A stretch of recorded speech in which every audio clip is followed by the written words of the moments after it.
So we're at our 2021 fall client event, which we do like every quarter. And this one we do a movie. They got like a big blow up movie screen, like the bounce houses. This is pretty awesome. And we're watching Coco, so everybody's gonna cry at some point.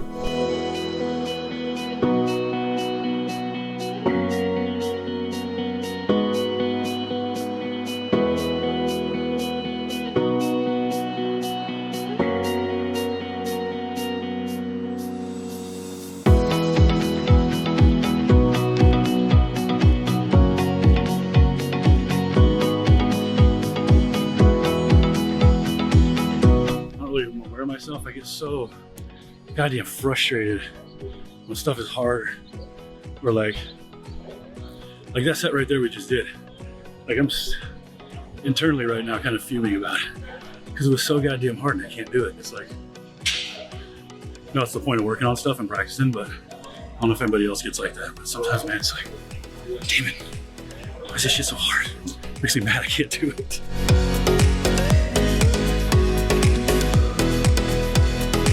Getting your hair washed is freaking nice. Whenever I get my haircut, I always look for opportunities to like close my eyes and take a 15-second nap in my brain. I always like the tea tree shampoo because it makes my head tingly. Oh yeah. But then I go and buy the stuff like the knockoff tea tree stuff at my house. And I'm like, this doesn't feel the same at all. One of the things I have started doing, and when we went to the first project, Adam had us do this thing where we went to like this pond that was, or this brook that was like fed from a glacier, and it was like 42 degrees, dude. And we had to jump in, and after like 45 seconds, your body gets used to it. And it almost kind of gets warm. Yeah. I've been trying to replicate that with my showers in the morning or like after the gym, and it feels super invigorating when you get out, but it is next level brutal. Yeah. When you're doing it. Dude, did I tell you yesterday I have the ADHD assessment place? Yeah.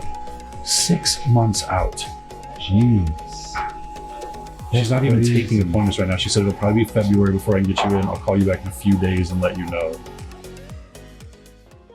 One of the harder things for me to do in real estate has always been to keep my mouth shut when I don't like a house. Early in my career, I would spend so much time trying to point out to people like almost why they shouldn't like a house. And I spent so much time being worried about what they liked and like how it was going to affect ultimately like the money they can make on the house. And now I've just gotten to the point where it's like, if somebody likes the house, my job is to be there in an advisory role and to point out certain things. Like that house we just came from, it's gonna be a long inspection report, right? Whoever owned the house previously or owns it now fancies themselves an electrician, and they ain't. So there's gonna be a lot of stuff. So telling my clients like, hey, just be aware, there's gonna be a big inspection report. Like those are the types of things I do now. But it almost used to be before where I would tell a client like, I just really don't think you want this house. And it didn't come from a place of trying to like control their purchase. It came from a place of really trying to like not let them step in a giant house turd that was going to cost them a bunch of money later on. And it was just funny as we were driving up to that house and as I was kind of evaluating that particular part of myself, that was something that used to be a big part of what I did. And now I'm just like the house we just came from, my client really liked it. It's hideous. I wouldn't move in there at all, right? But he likes it.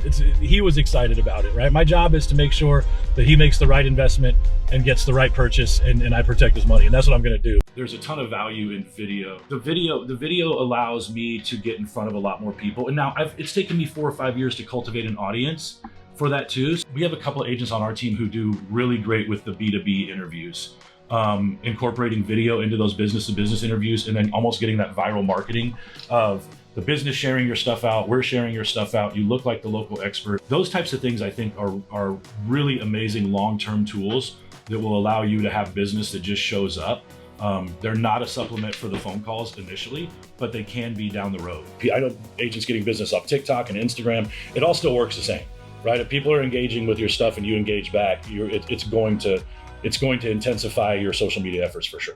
This is one of those things that I think, when I was an individual agent, this was never gonna happen, right? Like one of the really cool things about being on a team, we can invite our clients to these really awesome events that look really cool and they look really grand, and it's something that I would have never been able to put on, and they appreciate it so much. Through the partnership with Brian and the partnership with her group, I'm now like associated with people who know how to do bigger things and put them into action.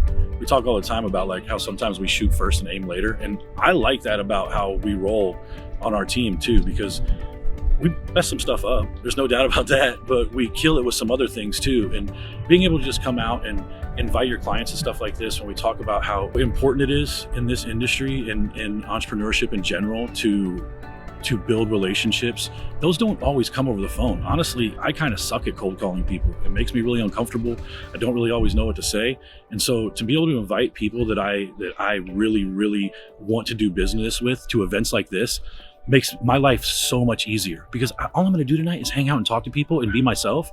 I don't have to do anything difficult, and they're going to appreciate that. And it's going to give me something to continue the conversation with them, learn more about their family. And that's all this is. The majority of what I do on a daily basis, and the major skill set I had coming out of bartending, was my ability to talk to people and make friends. And honestly, I'm really glad that's my God-given talent, because it helps me in so many aspects of my life I can't even tell you.